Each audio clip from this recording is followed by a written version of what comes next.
I'm with Alice. I would play Zirkzee at 10. I think that's his only position he's going to fit into this side. I was just talking about him McTominay role, not getting in.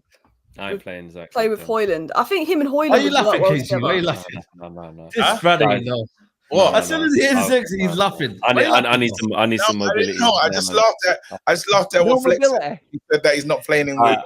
I'm not playing him. Because Alice said the McTominay role, and I thought that's funny. And then after, doesn't take much to get KG laughing, though, does it? Yeah, man. and then after, it's a Flex. It's the way Flex speaks as well. I just know Flex of it in it. Flex, why are you not doing that?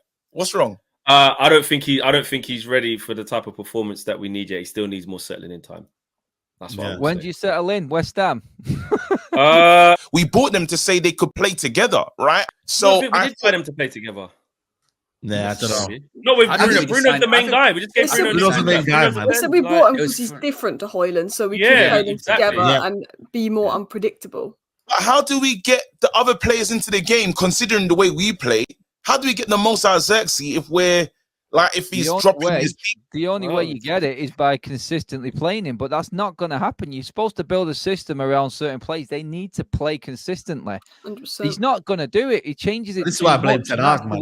Nobody's going to like it, but I blame Ten Hag because he's brought him without a plan. I mean, it's true, though. It's true, guys. Let's be honest, man. What he does is, what Ten Hag does is, when he doesn't know the solution, just bench her. And he's done that with Ugarte now. He's done it with Anthony. He's done it with so many players where if he doesn't really have the solution, he'll just bench her and then find a way of somehow kind of almost, becoming a plan. And that's what he'll do with Zirkzee.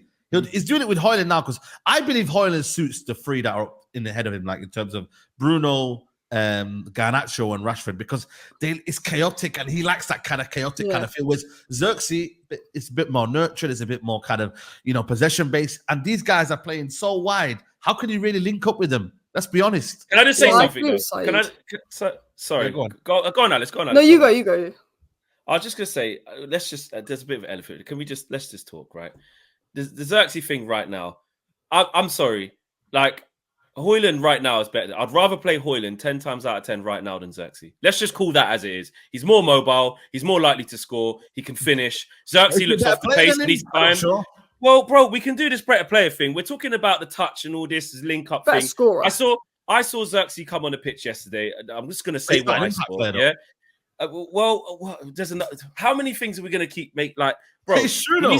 Let's just call it as it is. Yeah. If we need a goal right now, who are you going to turn to? Are you going to turn to Zirkzee or are you going to turn to? Zirkzee scored when we needed a winner against Fulham. Does that go back to recruitment though, Flex? Because that's kind of what I'm saying. I'm saying about the recruitment, but also I'm just talking about absolutely. We can talk about where it stems from. I'm talking about now we got the player. I'm not surprised that Højlund is starting ahead of Zirkzee. I'm not. Because he's a striker. Because he's a striker. Zirkzee's not a nine. Though. Yeah, exactly. That's what I mean. He's just not the type of nine that scores goals. He's the nine that goes the opposite way. Højlund's starting because he's a striker. You know what I mean? The thing, but what I'm saying is the thing we're saying that Zirkzee's good at, mate. I saw him come on the thing. He couldn't hold up a bank. He couldn't do nothing. Guys, like that. What did the manager do last season with Højlund? Can anyone tell me what the manager did with Højlund? He struggled. He struggled. But what did he struggle? What did he do with him? What did he do with him when he struggled? Goals. He was our top scorer. No. But what did he do with Højlund when he was struggling? What did he do? He benched him, right? He played McTominay, Bruno. Bro, he played everyone up front. And that's what right now, all it is that Højlund right now is doing his thing right now. And that's it. I don't think there's kind of an over-analysis to say Højlund's the guy. I don't think. They're both going to have their down moments and their up moments. And right now, Højlund, he scored yesterday, but I don't think it's almost sort of like, he's our number 9. I just think it's a case of... I'd have him as number 9 all day over Zirkzee. I think... You know what? Already, that's crazy. I can add a number 9. Sort of backside up about Zirkzee is when Kai Havertz went to Arsenal, the first 3 months, Arsenal fans were questioning this. He scored like one goal, which was a penalty in his first 3 months. They were questioning it. It just wasn't quite flowing. He wasn't good in his first 3 months at Arsenal, but they were like, he might help the system, this and that. It sort of got to about December time. Havertz got another goal. I think he scored a late winner versus Luton. And then in 2024, Havertz went on this really good run where I think he was getting some of the most goal contributions. And it just came by Arteta sticking with him for 3 months when he was a bit meh, but you could see elements of what he did off the ball, and you could see elements of how he improved the team. There's times where I've seen Zirkzee, and there was like 1 or 2 games, might be the Crystal Palace game, where we looked really good. He came off, it sort of went to crap, and his sort of touches were good. And I think for me, maybe he just needs to give Zirkzee a run of games to build up a little bit of fitness in that.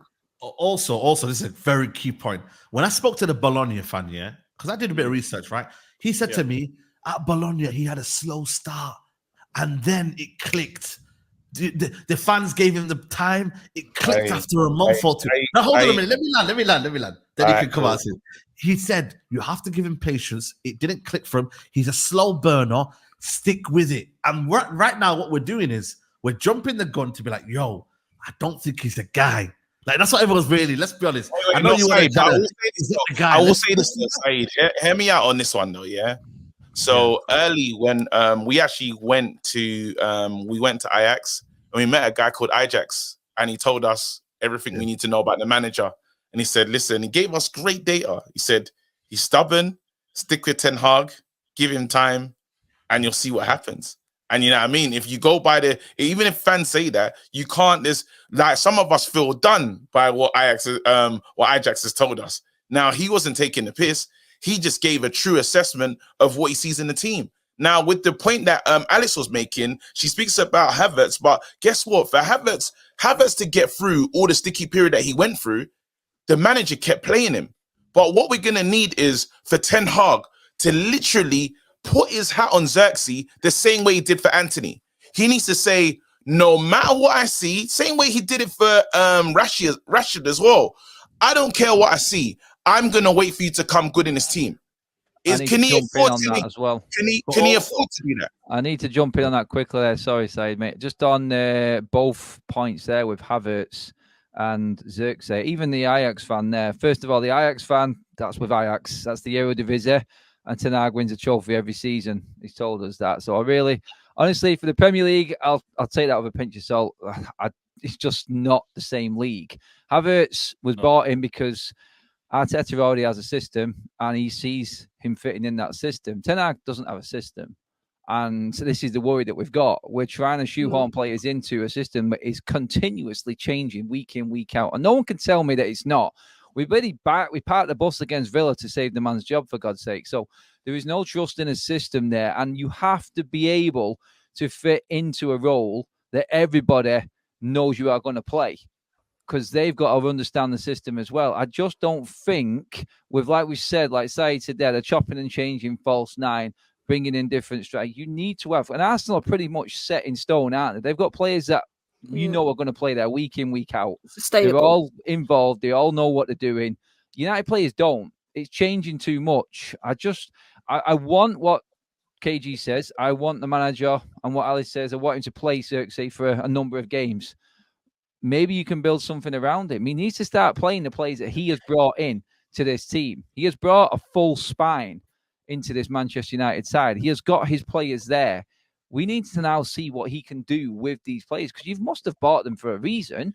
You must know what you want to do with them. And if you don't belong to be in that hot seat. When I'm not going to lie, I was sitting where I sit is quite close here. You can literally see the players' faces. You can see, I swear to you, like, he looked knackered, mate. Like, I swear to you, like, he's breathing heavy, like trotting across, not really mobile. Like, and I know it takes time to come. He just looks so lethargic. He reminds me of Lukaku. Yeah, but Lukaku was a sharpshooter. He could finish. Lukaku, like, he moves like him. I'm not even saying, that this guy's rubbish. Get him. I'm not saying any of that. I'm just saying I can clearly see why right now in this moment, Højlund is the starter. Like, I would say. So Højlund, what has he done? He's done one. And Højlund's not even. No, I'm not even saying Højlund's amazing. But when you think about it, when you think about it, he should be the starter because he's been at Manchester United longer as well. I think the thing is with Zirkzee, this is when I go back to people are asking for Zirkzee to play more games, I'm like, well, I don't really. This is when I go back to the recruitment though, Flex. Is I look at him and the style of player who he is, or the style of striker, and this kind of goes to Adam's point.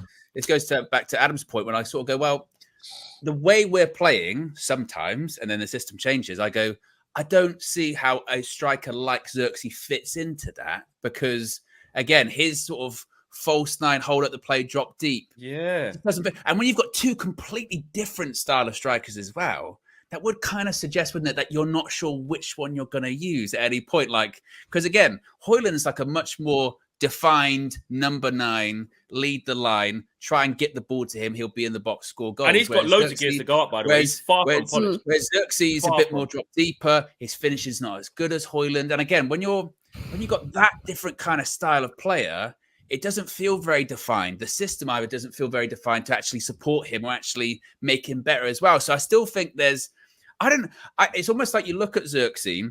It's not to say he's not good or anything like that, but it's almost like you're going, all right, then what system has he been brought in for? Because it doesn't look like it's the system that we're playing. And then that's when you go back to recruitment. I feel that's on Ten Hag a little bit. But also the way he's playing, though. The ball was coming out the sky, mate, and he's supposed to have the good touch. Well, the game was pretty much flat down them. You know, no, there's no. But bro, he come on in his time to show something. It wasn't a great cameo. I'm not lying. It wasn't a great cameo. The ball's in the sky like this. He's going to bring that down. It's about 5 yards away from the ball. Stuck his leg out. Like, mate, you can't control it from there. But can we write him off after like a couple of months? Can we write him off after a couple of months? So Flex. I'm not writing him off. No, I'm not writing him off. No, you are Flex, man. It sounds like it. I'm not. It sounds like it. I'm not. I just know. I just don't understand. It sounds like it. You know what's so funny? Remember when I said I know Flex when he's talking? Yeah, that's what I mean, KG. It does, doesn't it? I'm just telling you what I've seen. No, that's why I started laughing. He's basically saying he should start to play more, and I'm saying, but right now, Flex, let me let this. Alice said something. Alice said the big comedy thing, and then you said something, and I was like, I couldn't hear that tone. Sometimes you just hear your friend's tone in it, and you kind of know where he's at with things. If he said that, he said, let's have it. And when Flex starts to say this, with, let's have it right. You already know. I think you got it with. I think you can tell with Flex. His chair starts going like this when he's getting. Yeah, so really, it was the second bit, and it was. I'm not having that. I'm not. You know what it is? All right, cool. It's not that you've written him off, but it's almost as if like you're saying, what's the hype with Zirkzee? Maybe that's where you're. What's the hype? I'd say, yeah. I don't get people. Yeah, what I don't get is that like don't get the hype. He should be starting now, and like off of what we like. I don't think he should either. Right? I don't think he should either. I don't. But Sai was like, no. Sai, wasn't you not saying like, nah? I think we should go with him. No. I said Højlund suits the front three more than Zirkzee right now. Yeah. But I believe that's down to the coaching, which Alice said. Well, you know, Ten Hag's getting away with murder, man. This brother, I'm telling you, man, it's always. The only thing that I'm scared about, is player guys. You lot on the roll. We spent 74 million on Højlund. It's fine that he's the number one striker. The only thing I'm scared about, is I see him run sometimes, and I'm like, am I faster than you? And that's a problem because I shouldn't see any of these Man United players and think, oh, on the foot race, he's a bit clunky. You're not. Let's establish that you're not. No, I'm telling you right now, I shouldn't feel that on any player in this United side. And I'm like, ooh, over how many yards, And you look like we can't even say guaranteed that, like, who's fitter. We can't say, hey, he's fitter. Like, we can't even say that. That's violate. He just said he thinks. That's what I mean. You're faster than Zirkzee. I'm not getting that, but I'm the one violating. I'm giving actual football reasons of what I've seen. I'm not taking the piss. Wait, I'm not taking the piss. I sit there and think, who's faster out of us? That's a mad thing. No. Alice, can I add? Because I get what KG's seeing, and sometimes I see Zirkzee's a bit clunky and his movement and all of that. But like, I'm sort of agree with Saeed because the way I see it is, I get why Ineos signed Zirkzee, and people might not agree with me on this, but I said they need a João Pedro, a Matthias Cunha, and Zirkzee as player because Højlund was living off scraps. For me, Højlund was living off absolutely no service whatsoever. So the way I saw it is, we definitely need a striker that can drop deeper, receive the ball, help and build up, and maybe would unleash the wingers and make the wingers better. I think Højlund should start over Zirkzee. I think Højlund's the better player, and I back Højlund for that. But I think Ten Hag is playing Zirkzee the same way he played Sebastian Haller, and it's just like not. Honestly, it's just not working. He's misprofiling him, and I think that's on Ten Hag. To be honest, he needs to adapt to get the best out of Zirkzee. Hey, guys, foot race with most of the team, most of the players in the team. Which one do you think is competitive? Why are you doubling down? Why are you doubling down on this foot race thing, KG? You can't outrun Joshua Zirkzee. I'm asking you on a foot race with all the. You'd outrun Maguire.